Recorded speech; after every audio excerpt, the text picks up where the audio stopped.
শুভ সকাল বন্ধুরা।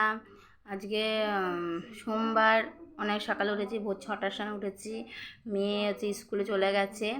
তা আমি সকালবেলা মেয়েকে কমপ্লেন করে দিয়েছি। কমপ্লেন খেলো, মেয়েকে টিফিন রেডি টেডি করে দিয়ে আগের দিন আমি বই গুছিয়ে রাখি, তা মেয়েকে দিয়ে এসেছি। আমি দিয়ে আসার পরে আমি চলে গেলাম মেয়েকে দিয়ে এসে কতগুলো জামা ছিল, মেয়ের জামা, বাসি জামা কাপড় অনেক কিছু ছিল, সেগুলো ধুয়ে দিলাম।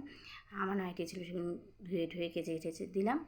দেওয়ার পরে এখন মা চা করলো, চাটা খেলাম। চাটা খেয়ে দিয়ে তারপরে একটু বসলাম। এখন বাকি শুধু বালিশগুলো রেখেছি। এখন বিছানাটা একটু টান করবো, ঘরটা ঝাড় দেবো আর ঠাকুর বাসনটা একটু ধোবো, তাহলেই আমার কাজ কমপ্লিট।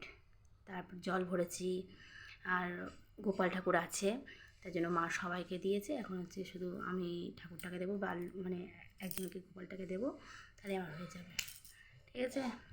আর এই দেখো, এই যে এইগুলো মানে শাড়িগুলোকে, সামনে পুজো চলে এসেছে, আর এইগুলো শাড়িগুলোকে আমি জায়গা মতন রেখে দিয়েছি। ওটা আমার বাবার জামা, আর ওটা আমার শাড়ি, ওটা মায়ের শাড়ি, আর এটা আমার শাড়ি। এগুলো ব্লাউজে পিস করবো, আর ওটা পাড় পিকো করতে হবে, তার জন্য জায়গা মতন রাখলাম।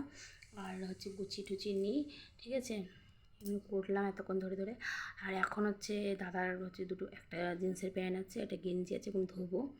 আর আমার জ্বরটা কমে গেছে, আর একটু কাশিটা আছে, গলাটা ব্যথা আছে।